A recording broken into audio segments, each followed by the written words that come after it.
자, 시작하겠습니다. 오늘 제가 할 거는 제가 옛날에 그 강의를 재밌게 들은 게 하나 있어가지고요. 그 강의를 요약을 하고 그리고 그걸 같이 하겠습니다. 그 논문 하나를 리뷰하는 거를 하겠습니다. 근데 제가 요새 옛날부터 상당히 궁금했는데 서비컬 라디큘러 패시하고 마이오패시알 신드롬이 되게 중첩되어 있는 것 같아요. 그래서 저도 이제 마이오페시아 신드롬은 일단은 트리거 핑거부터 먼저 하거나 아니면 초음파 주사부터 놓는데 그래도 안 되는 경우에는 서비칼 쪽을 좀 고려를 하고 있습니다.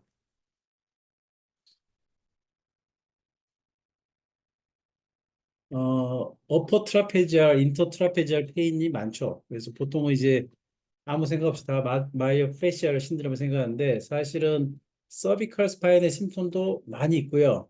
근데 서비컬 스파인 심톤을 많이 찾아보는데 없는 경우는 이제 마이오페시알 신드롬이라고 이야기를 할 수가 있습니다. 왜냐하면은 마이오페시알 신드롬이 스페시픽한 다이그노스 크라이테리아가 아니고요. 일단은 그 신드롬처럼 전체적으로 다른 걸 룰아웃해서 나타나는 게 마이오페시알 신드롬이기 때문에 요거는 스페시픽한 그 크라이테리아는 아닌 것 같습니다. 그래서 서전 제가 아니고 요 이제 그 콜롬비아인가 거기에 있는 그 우리나라 출신의 댄유라고 있어요. 그 유명하신 시스파인 수술 제일 많이 하신 분인데 그분이 익스피리언스를 그 통계를 내서 했던 거고요. 그리고 아티클 하나 말씀드리고 저의 경험 그리고 어떻게 저는 치료하는지에 대해서 잠깐 말씀드리도록 하겠습니다. 그래서 13개 퀘스천이 있습니다. 그래서 이제 이거는 이제 그분 그 댄유라는 분의 그 익스피리언스 한 수십 년 익스피리언스를 이제 이야기한 건데요. 이쪽 그 팔꿈치 위에가 그, 휴메루스 내측 쪽에 통증 있을 때 여가 C4-5의 디스크냐, C5-6의 디스크냐, C6-7의 디스크냐라고 했을 때 가장 많았던 게 C6-7 여기가 많아요. 그 6번, 7번이 좀 95% 정도. 그러니까 여기 참 애매모호하죠. 여기는 더마톰 패턴이 명확하게 책에도 나와 있지 않지만은 6번, 그러니까 7번 루트 쪽에서 이쪽을 많이 지배하는 것 같아요. 여기가 휴메루스의 내측 쪽. 그래서 환자 보시다가 여기가 많이 아파한다 그러면 아마도 요거는 C6, 7, 즉 7 루트가 문제가 있을 수도 있다. 어떤 핑거가 C7 더마톰하고 상관이 없겠는가? 링 핑거, 썸 핑거, 스몰 핑거. 보통 C7 더마톰에 그 관련 있는 거는 이렇게 하죠. 이렇게 욕하는 것처럼. 여기 세 번째 손가락이 가장 이게 저리고 아프고 땡기고 그쪽으로 이제 증상이 나타나는데 그러면 C7 더마톰은 1, 2, 5, 4, 5는 핑거는 세이브 하느냐? 아니란 이야기죠. 다 관련합니다. C7은 다 나타날 수 있어요. C7은 다 나타날 수 있고 단지 썸은 좀 드물게 나타난다고 돼 있어요. 리스트 커먼. 그래서 C7이 꼭 세 번째 손가락이 아니라는 거. CA 쪽에서도 C7 루트가 문제가 있으면 증상이 있을 수 있다는 거 아시면 될 것 같고요. 요거는 아마 이제 페인에서 많이 좋아하실 것 같아요. 이쪽에 귀 뒤 바로 아플 때 로테이션에서 아플 때 어디가 문제가 많으냐? C1, 2, 3, C4. C1, 2로 나와 있고요, 주로. 그러니까 이제 그분의 이제 그, 수술 그러니까 수술을 다 해봤던 그 환자들에서 이런 그 경험을 이해한 거고요. 그다음에 이게 그 뒤쪽에 이 눈 뒤에서부터 이렇게 뒤쪽으로 귀 뒤로 해서 목 뒤쪽으로 통칠 때 주로 어디가 많았느냐 그러면 C2, 3가 많았습니다. 이거는 그분의 통계니까. 요거는 좀 이제 서전들이 좀 이제 신경 쓰는 건데 아브덕터 플리치스 브레비스하고 오퍼넨스하고 플렉서 플리치스 브레비스하고 룸브리칼리스의 약화가 있으면은 이 얼라너브겠느냐 C7 루트겠느냐 CAT1이겠느냐 그래서 보통은 이제 생각 없이 생각하면은 그냥 얼라너브라고 생각하는데 얼라너브가 아닙니다. 이게 메디안 너브 쪽이에요. CAT1 메디안 너브를 통해서 들어오는 CAT1이 문제가 있는 경우에 저런 근력 약화가 있을 수가 있고요. 요거는 아보플로 이거 이제 약자로 해가지고 아브닥토폴리치스 브레비스 오포넨스 플러스폴리치스 브레비스 라테랄 룸브리칼리스의 머슬 파워 약하면은 메디안 너브에서 들어오는 CAT1 얼라너브가 아니고요. 그래서 좀 구별할 게 요렇게 저리고 여기도 저리다 그러면은 요건 얼라너브가 아니에요. 여기는 요쪽에 그 주황색 요 색깔은 얼라너브가 지배하지 않는 겁니다. 안테 브라키얼 큐테스 너브 메디안 너브가 지배하는 신경이니까 요거는 얼라너브와 상관없어요. 얼라너브가 진짜 문제가 있다. 그럼 여기만 저려야 돼요. 여기만. 다섯 번째 핑거하고 네 번째 핑거의 반만 절여야 됩니다. 그래서 C8하고 T1에서 들어오는 얼라 너브 컴포넌트가 이 메디안 너브로 넘어가요. 메디안 너브에서 통해서 C8과 T1의 컴포넌트가 넘어오기 때문에 이러한 기능들은 메디안 너브 프로블럼, 메디안 너브가 되면 C8과 T1의 너브 루트의 프로블럼이 있을 때 나타날 수가 있고요. 그다음에 익스텐서, 우리가 핑거 익스텐서를 가장 지배하는 머슬은 뭐냐? 루트는 그래서 C7으로 돼 있죠. 이거는 뭐 다 잘 아시는 거고. 또 하나 요 뒤에 요 바로 마스토이드 뒤쪽으로 스퍼링 때 많이 아파하는 이쪽 부위는 그러니까 여기 비슷한 것 같아요. 여기 있으면 C1, 2 이렇게 쭉 있으면 C2, 3 여기는 C3, 4가 많은 것 같습니다. C3, 4가 많고 C4 너브가 델토이를 이노베이션 안 하느냐? 우리는 델토이를 C5나 C6, C5가 메인으로 생각하는데 사실은 C4도 약 30% 정도 관여한다고 생각해요. 그러니까 우리가 딱 더마톰이 딱 나눠진 거 아니고 마이오톰도 딱 나눠진 거 아니고 많이 좀 섞여 있습니다. 그거에 대해서 나중에 또 말씀드리겠습니다. 만약에 그립을 했는데 약하다. 그러면 5번 보통 이제 그립은 이제 C7, C8, T1 쪽이기 때문에 C5, 6는 저희가 생각을 안 하죠. C5, 6는 숄더나 어퍼 쪽, 이 휴메루스, 좀그 프록시말 쪽이라고 생각하는데 이 그립 펑션이 약화되는 것도 다 관여해요. 오버. 그러니까 이게 막 섞여 있어요. 이게 우리가 딱 디스크리미네이션을 그냥 쉽게 요거는 C7, 8이다라고 말을 못합니다. C5, 6도 다 있습니다. 페인이 스카퓰라 밑에 있으면은 소락식 레벨이냐, 서비칼 레벨이 아니냐, 폴스죠. 서비칼 레벨일 수도 있어요. CA과 T1에 지배되는 마슬 스파즘에 의해서 그쪽 스카퓰라까지 밑에까지 아플 수 있다고 되어 있습니다. 11번째, T2는 그러니까 그럼 소라식의 T2는 핸드 펑션에 영향을 안 미치느냐? 안 미칠 것 같지만 미칩니다. 5% 정도 많지는 않아요. C2에서 넘어온 게 있어요. 여기서 넘어서 이렇게 얼라너브하고 메디안너브로 가는 게 있기 때문에 가능성이 있어요. C2가 있어도 손가락 근육에 요건 아까 나왔던 거죠. 요렇게 그러니까 여기 플러스 요 엘보까지 쫙 하는 거 안테브라키아를 큐타니스 너브까지 다 넘니스나 아픈 게 있으면은 얼라너브겠는가 CAT1이겠는가 T1, T2인가 아까 이야기 드렸죠. 여기는 메디안 너브 그러니까 CAT1의 브랜치고 여기는 얼라너브고 그래서 얼라너브만 아니고 CAT1, T1, T2까지 다 우리가 생각을 해야 됩니다. 요건 바로 나온 거고요. CAT1만 좀 생각하시면 될 것 같고 코노심드러는 서비칼 루트와 코드하고 상관이 없느냐? 뭐 있죠. CAT1 라디큘러 패시, C45 코드 컴프레션 요거는 A가 이게 잘못된 거고요. B하고 C가 요 B하고 C가 다 거의 호너 신드롬 다 유발합니다. 그래서 결론은 아노말로서는 아나토미가 커먼하고 페인 로케이션이 조금 도움이 된다. 특히 이제 디퍼런시에이션 얼라너브하고 CAT1 그러니까 이 안테브라키알 큐타니스 너브가 있는 게 저리면은 요거는 얼라너브가 아니고 서비칼 CAT1 뭐 C1, 2는 이 뒤쪽 그 마스토이드 뒤쪽이 아파하고 요건 그래서 이제 논문을 하나 찾았습니다. 논문 여기 좀 잘 돼 있대. 이것도 이제 수술하고 한 건데 결론은 뭐냐면은 우리가 보는 증상들은 실제 임상 증상들은 그 책에 있는 그 그림이 참 예쁘게 돼 있고 여기는 C7이고 C8이고 C5, C6라는 더마토그램하고 안 따른다는 그 결론입니다. 넌 스탠다드, 그 스탠다드하게 나타나지 않는다는 거죠. 그러니까 이분들이 다 체크를 했습니다. 환자들을 봐가지고 스탠다드를 보이는 사람들 129명, 그러니까 다 수술했던 환자예요. 스테로이드 이제 레트로스펙티브하게 했는데 스탠다드 심톤을 보이는 사람은 129명 그렇고 넌 스탠다드는 110명 좀 많죠.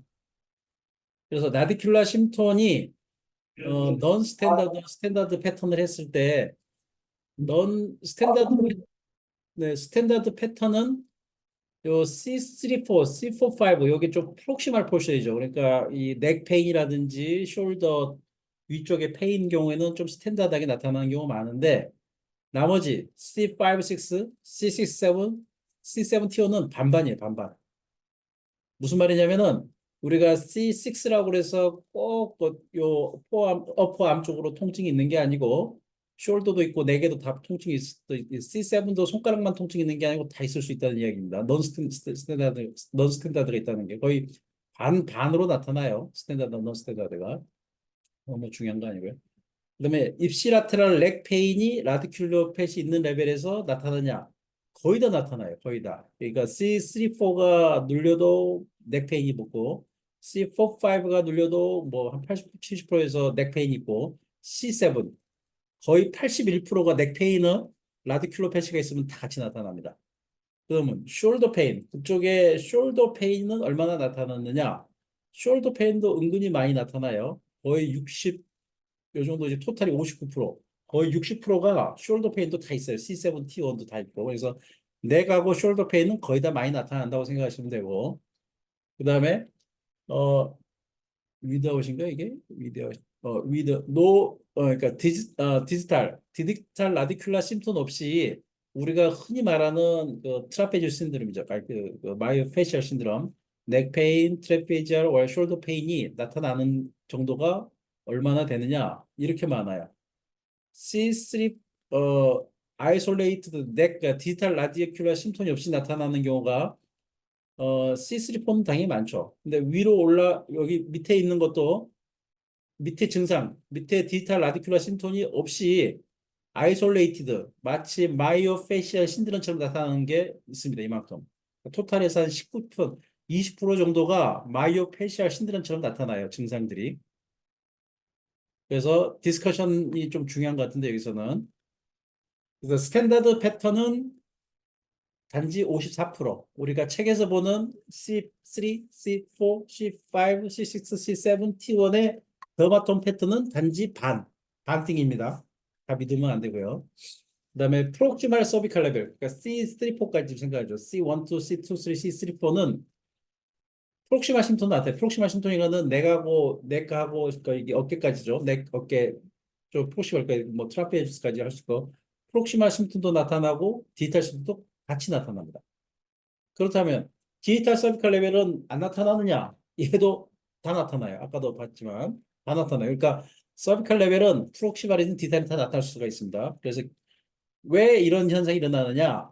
인트라 듀럴 세그멘탈 커넥션이 있죠. CO, 6, 7 사이에 막 커넥션이 있기 때문에 프록시말하고 디지털이 루트가 달리 나와도 서로 그 증상이 혼재될 수가 있고 그다음에 브라키얼 플렉수스의 아나토미가 베리에이션이 있습니다. 프리픽스드는 주로 어퍼 레벨에 있는 C3, 4, 5가 좀 많이 들어간 루트로 들어간 거고 포스트 픽스드는 C7, 8 밑에 있는 루트들이 많이 들어갔기 때문에 이 베리에이션에 대해서도 환자들이 다 달라요. 증상들이.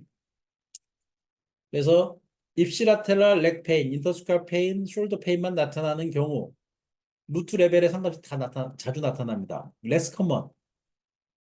레벨에 상관없이 넥 페인은 82%에서 다 나타나고 숄더 페인은 레벨에 상관없이 60%. 그러니까 뭐 CAT1이라고 그래도 숄더 페인이 안 나타나는 거 아니에요? 나타납니다. 그다음에 라테랄리티가 좀 재밌는데요. 스탠다드 그룹에서는 라이트 심톤이 51%, 넌 스탠다드는 28%. 그러니까 스탠다드 그룹이 라이트 사이드에서 좀 많이 나타나요. 그래서 이런 라이트 레프트의 스탠다드 패턴과 레프트 사이드의 스탠다드 패턴이 틀려요. 그래서 라이트 증상이 나타나면은 이건 스탠다드일 가능성이 많다. 레프트 사이드에 디스크가 있으면은 이거는 넌 스탠다드 그룹이 많을 수도 있다라고 생각할 수가 있습니다. 그러니까 라이트 레프트의 스탠다드 그룹과 넌 스탠다드 그룹 틀립니다. 그러니까 오른쪽에 스탠다드 그룹이 많다고 생각하시면 되고 그 이유는 왜 그러냐? 그 엠브로닉 브라키얼 플러스 엠브로닉 디벨롭. 왜냐하면은 라이트 레프트의 그 엠브로닉 디벨롭 틀리죠. 왜냐하면은 그 아orta 올라가는 커브도 틀리고 이쪽에 서로 그 방이 틀리고 스파이널 코드의 뉴로 아나토미도 틀려지기 때문에 라이트 레프트의 스탠다드 패턴이 다른 것 같아요. 정리를 하시면은 입시라테랄 렉 페인은 루트 상관없이 82% 나타나고 입시라테랄 숄더 페인은 루트 상관없이 60%. 그러니까 거의 60% 이상은 마이오페시얼 신드롬으로 오해할 수가 있어요. 우리가 MR을 찍지 않거나 뭐 특별한 검사를 안 하시면은 그렇게 많습니다. 디지털 심통 없이 나타나는 경우, 그러니까 디지털 심통 없이 위에만 나타나는 경우에는 C3 레스 컴먼, 그 거의 토탈하면 한 20% 정도 나타나고요. C3, C4, 요 C4, 5는 요 위에서 나타나는 게 스탠다드 패턴이죠. 여기는 많이 나타나고, 그 C3, 4 환자가 그럼 프록시말로 나타나느냐? 디지털 심톤이 있어요. 40% 정도가. C4, 5 또 환자에서 한 40% 정도가 엘보 밑에까지 증상이 나타나게 돼 있어요. C5, C6, C6, C7에서도 숄더 이하로 증상이, 그러니까 숄더 이하로 증상이 위에, 그러니까 20% 정도가 숄더 위에 넥하고 트라페지얼까지 페인이 있을 수도 있고, 13% 정도가 단지 다른 증상 없이 이 C5, 6, C6, 7도 13%가 넥하고 트라페지하고 숄더 마치 마이오페시아 신드롬처럼 나타나는 경우가 있습니다. 그래서 저는 일단은 그 마이오페시아 신드롬이 있으면은 일단은 트리거 해보고 안 되면 MRI 찍고 문제 있으면은 인트라미나 에피두랄 합니다. 에피두랄 저는 포라미날이 잘 안 되는 경우가 많더라고요.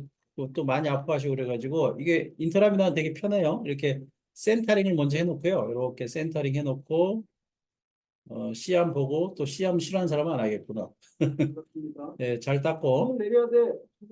제일 중요한 거는 센터링을 먼저 잘 해야 돼요. 센터링을 먼저 하고 그 다음에 라테랄로 보고 에피두랄을 딱 체크합니다. 그러니까 그 약을 조금 넣어서 나중에 보여드리겠지만 그래서 손이 들어가면 안 되죠. 손이 라디에이션 되니까 그래서 여기 C5, 6 보통은 C5, 6를 주로 하죠. 그거가 편하니까.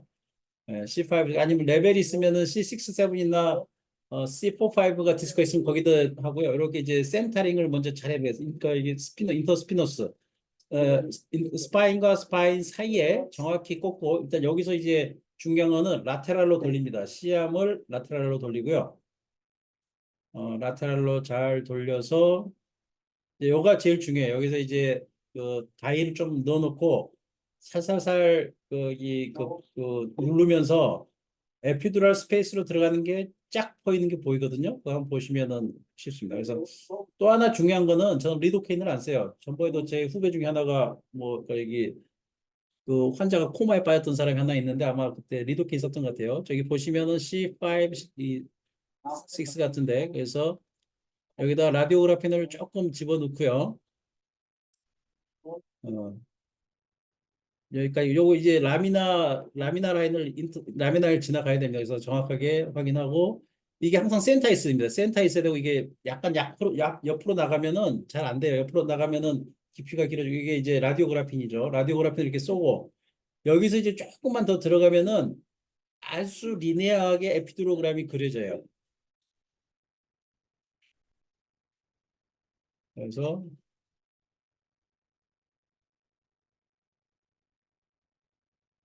필요하면 손을 잡아당기고 그래서 살살 들어가면서 잘 조금 넣으면서 보면은 어느 순간에 딱 에피드로그램이 그려집니다. 이게 뭐 자 그려지죠?